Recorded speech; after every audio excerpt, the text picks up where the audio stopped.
Delhi high court ने चुनाव लड़ने वाले नेताओं की संपत्ति को लेकर बड़ा सवाल उठाया है। कोर्ट ने केंद्र सरकार से कहा है कि वह बताए क्या चुनावी हलफनामों में क्रिप्टो करेंसी जैसी डिजिटल संपत्तियों का खुलासा होना चाहिए या नहीं। यह मामला आरटीआई कार्यकर्ता और वकील दीपांशु साहू की जनहित याचिका के बाद सामने आया, जिसमें मांग की गई कि चुनावी फॉर्म में क्रिप्टो संपत्तियों के लिए अलग कॉलम जोड़ा जाए। कोर्ट ने केंद्र सरकार को इस पर 6 महीने के भीतर साफ फैसला लेने का निर्देश दिया है। याचिका में कहा गया है कि जब क्रिप्टो पर 30% टैक्स लगता है और यह कानूनन संपत्ति मानी जाती है, तो फिर चुनाव लड़ते समय इसका खुलासा क्यों नहीं।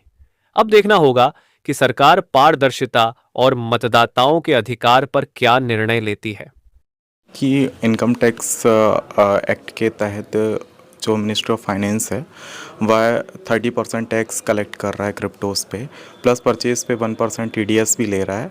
उसके बाद मेरा कहना यह था माननीय कोर्ट के समक्ष कि मैंने जो पिटिशंस ऑलरेडी मैंने जो इलेक्शन कमीशन ऑफ इंडिया को, ministry of law and justice को एंड मिनिस्ट्री ऑफ फाइनेंस को जो भेजा था, उस पर कोई लीगल एक्शन नहीं हो पाया और इलेक्शन कमीशन की तरफ से तो जवाब भी नहीं आया।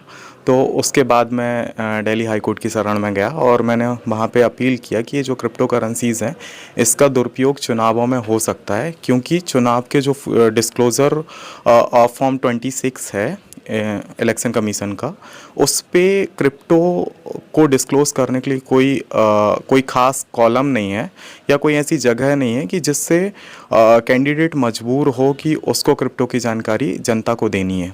इससे जनता के right to know 19(1) Indian constitution का जो आर्टिकल है उसका उल्लंघन होता है और भी अन्य धाराओं में उल्लंघन होता है। तो इस रिगार्डिंग मैंने पिटीशन फाइल किया था। कोई आदेश भी आए? हाँ जी, माननीय दिल्ली हाई कोर्ट का आदेश है। उन्होंने यूनियन ऑफ इंडिया भारत सरकार को अपने विभागों के साथ मिलकर मेरी पिटीशन पर 6 महीने के अंदर कार्रवाई करने के लिए निर्देशित किया है।